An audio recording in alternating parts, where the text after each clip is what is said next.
Good day everyone, I am Alhajan Mayes Bataw. Today, I will be doing a prose teaching explanation. So, let's define what is a prose. A prose, it is a literary device that way for writers to communicate with readers in a non-complicated, even conversational way and tone.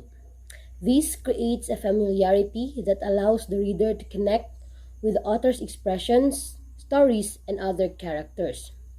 Prose is a writing style that does not follow their exact rhyme or meter structures. Prose uses the usual grammatical structure, and prose elements include regular grammar and paragraph structure that organize ideas while avoiding the more stylized and aesthetic writing found in poetry and song lyrics. Prose can include regular dialogue, speeches, novels, news reports, and more. Prose is different from poetry, with meters that use line breaks and tend to violate normal grammar rules. In today's literature, most stories are told in prose. There is no longer much emphasis on the oral tradition of storytelling, into which verse was very well suited since print came to be commonplace. Storytellers tend to rely on prose to tell their stories because of the freedom it allows. Example of the prose I chose is I Discovered a Journal by Poet Laureate of Santa Cruz County, Gary Young. I discovered a journal in the children's ward and read, I am a mother and my little boy has a cancer. Further on, a girl has written, this is my 19th operation, she says.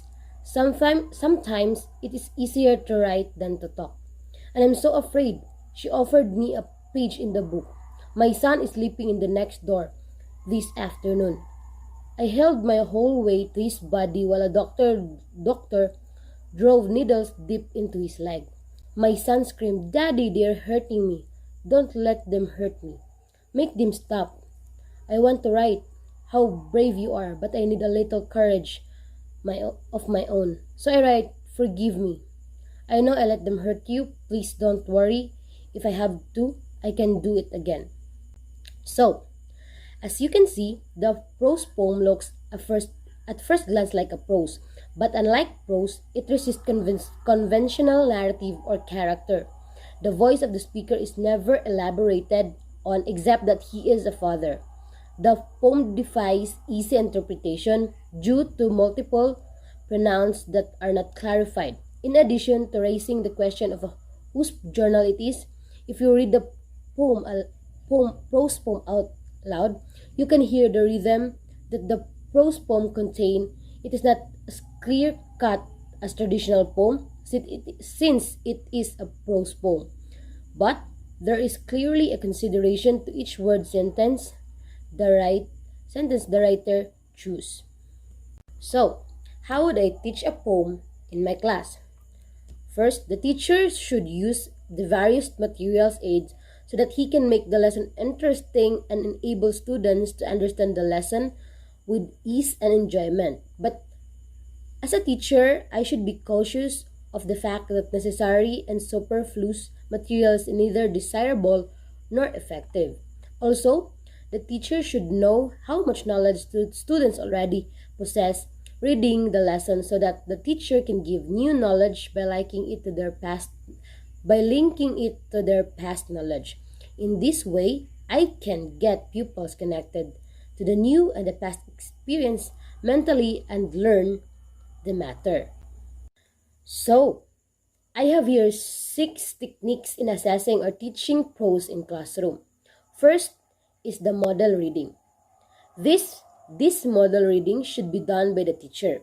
Its purpose is to enable students to know the exact way of reading. So, the teacher should try to read with the correct pronunciation, intonation, and stress. Before doing the model reading, he or she should give instructions to students, reading posture, the opening of the book, and attention. While reading, he should not absorb himself completely in the book. He should give some attentions to students too. Next, the second one is the pronunciation drill. Before the loud reading, there should be a pronunciation drill. The selection of words pronunciation drill should not be on the basis of meaning but on the basis of which are pronounced or can be pronounced by students. This can be done before after the model reading by the teacher. Next, the third one is loud reading. This reading should be done by students. 2 or 3 students should be asked to read aloud. Other students should follow in their books. Errors of pronunciation must be corrected at the end of the reading. Students should be asked to keep their book 1 foot away from the eyes. All students should sit or stand in a proper posture. Next is the exposition and explanation. It is to clear the meaning of difficult words, phrases, and idioms. It is also to make the comprehension of the passage easy and to pave way for intensive reading. Next is the silent reading. The purpose of this is to enable students to read silently, to pave the way of extensive reading, to bring students back to passage after the exposition and explanation.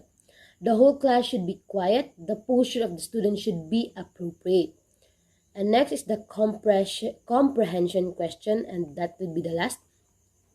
After the silent reading, some questions should be asked to test pupils' comprehension of the passage. This can be done as follows: by asking a